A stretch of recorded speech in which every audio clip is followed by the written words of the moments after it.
Hola, y vamos a enlazar en este momento a Franco de Ledone.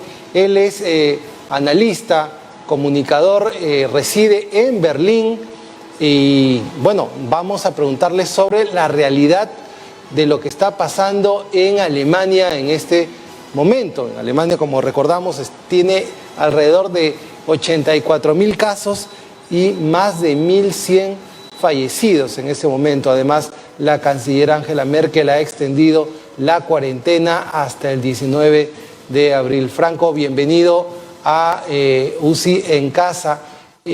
Bueno, lo primero es agradecerte por el tiempo que nos das y bueno, preguntarte cuál es la situación en Alemania, que ya ha superado el número pues, de casos que habían en China.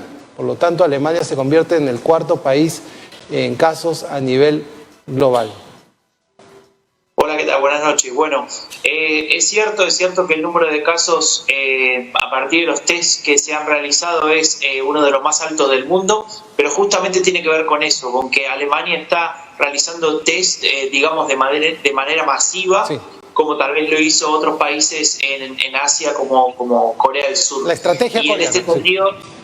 Claro, la estrategia tiene que ver con eso. La estrategia tiene que ver con generar una cantidad enorme de test para poder lograr, por un lado, actuar y digamos, tratar a la enfermedad o a los enfermos en estadios tempranos de la enfermedad, y por otro lado, para poder también identificar en qué lugares, digamos, y con qué contactos determinados grupos de la población pueden tener mayor riesgo o pueden ya estar contagiados, y a partir de ahí, digamos, establecer medidas más estrictas, digamos, respecto del aislamiento social. Correcto, Franco.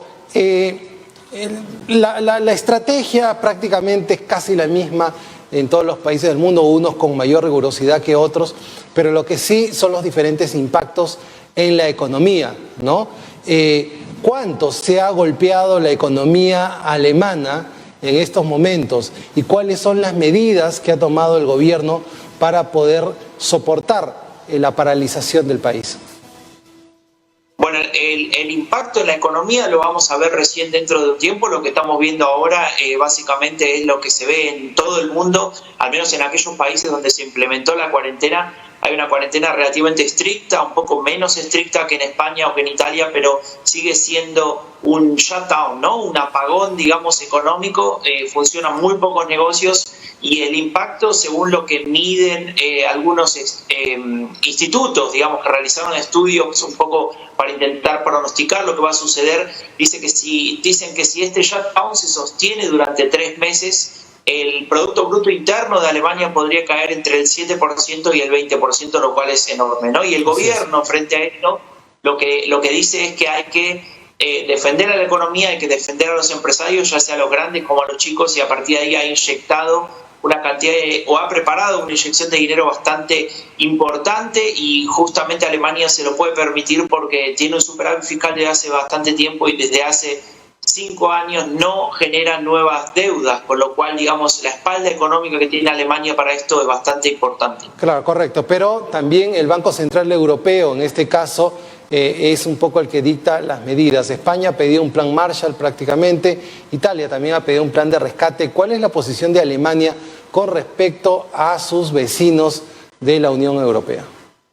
Bueno, eso es justamente uno de los efectos colaterales de este coronavirus o de este brote, de esta pandemia.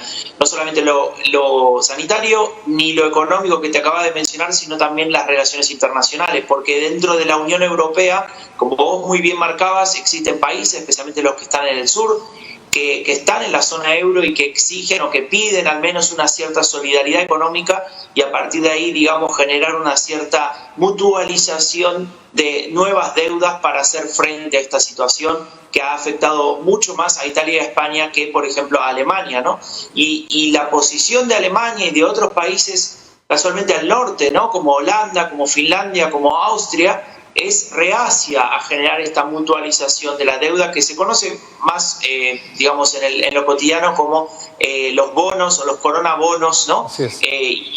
quieren lograr a partir de ahí, digamos, insisto, una solidaridad en términos económicos de parte de los diferentes países. Lo que sucede es que para Alemania, desde la posición política que tiene hacia digamos, el electorado interno, no es un anuncio muy popular decir que Alemania se va a hacer cargo de deudas de otros países, y también en términos económicos, digamos, esto significa una situación complicada de sostener para un país que, insisto, tenía como política, hasta ahora al menos, tenía como política más importante mantener el número, como se dice en alemán, el Schwarze Null, el número 0, y no generar números rojos, no generar nuevas deudas. Correcto.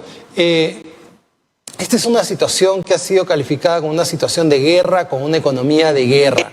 ¿Cómo es la reacción del ciudadano alemán con respecto al confinamiento, con respecto a la crisis económica, al no poder trabajar, a la paralización de la economía? ¿Cómo ha reaccionado el ciudadano alemán? ¿Es tan disciplinado como es su cultura o ha caído en un pánico que se ha transmitido en nerviosismo, ansiedad y temor? Digamos, los alemanes son como todos los seres humanos en los diferentes países. Están los que de alguna forma respetan la cuarentena, que se comportan de manera civilizada en ese sentido, digamos, de no caer en el pánico, de no caer en la desesperación, de no generar ningún tipo de desmán. Y después tenés otros sectores más pequeños, si querés te diría hasta muy, digamos, muy reducidos en número, que no respetan esto y que, bueno, que se comportan de una manera diferente. Y digamos, han existido determinados fenómenos que llamaron la atención. No sé si es el caso de países en Latinoamérica o si se dio en Perú, ¿no? Pero ha llamado la atención que en algunos sectores de la población, especialmente incluso entre los que mejor nivel adquisitivo tienen, se ha realizado una compra masiva de elementos, digamos, de alimentos no perecederos o de elementos de higiene, etcétera, como papel higiénico, ¿no? Y eso ha generado, digamos, un fenómeno que acá en Alemania se lo conoce como la compra de los hámster, ¿no? Vieron que los hámster acumulan, y en ese sentido, digamos, se ha generado esta situación y se ha tenido que recurrir a determinadas medidas de racionamiento, ¿no? No porque falte o porque haya desabastecimiento, pero sí para que haya una cierta medida a la hora de comprar, y la propia canciller Angela Merkel ha calificado este tipo de compras como de una actitud poco solidaria con el resto de los ciudadanos, y justamente es ella la que digamos, comunica que esta situación es el desafío más grande desde la Segunda Guerra Mundial para Alemania y que es una prueba que tienen que superar los alemanes todos juntos. Este tipo de actividades no ayudan, ¿no? Sí, Franco, y para terminar, ¿tú crees que existe un riesgo de que algunos países, ante la demora, ¿tú crees que lo de la Unión Europea es demora o simplemente es que no va a entrar a el sostenimiento de la crisis de los países que tienen el mayor castigo por parte del coronavirus?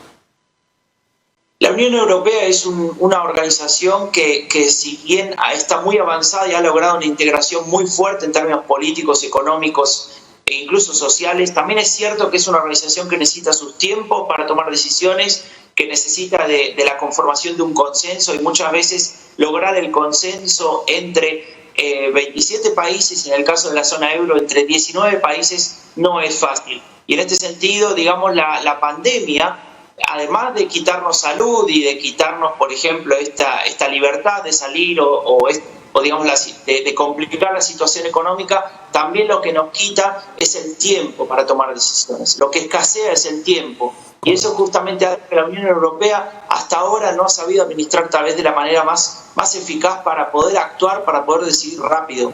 No sé si la Unión Europea se va a quedar afuera o no, como justamente lo que me preguntás, pero sí está claro que hasta ahora ha tenido una actitud relativamente pasiva que llama la atención y que desde mi punto de vista es un peligro, porque puede azuzar sentimientos euroescépticos que ya existen en ciertos países, en algunos lugares más, en otros menos, y puede generar de esta manera, digamos, una situación de cierta inestabilidad que no sería lo indicado para un escenario de debilidad económica, que es lo que vamos a ver después de esta pandemia. Correcto, Franco, y me imagino que esto también va a generar un terremoto político, porque no todos. Mira, la situación de Pedro Sánchez en España es bastante complicada, la situación de Boris Johnson.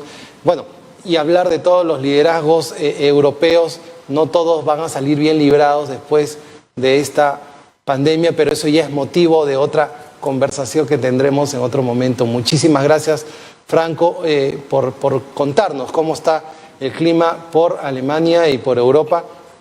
Y te vamos a seguir molestando, Franco, porque es muy importante lo que pase en toda la Unión Europea.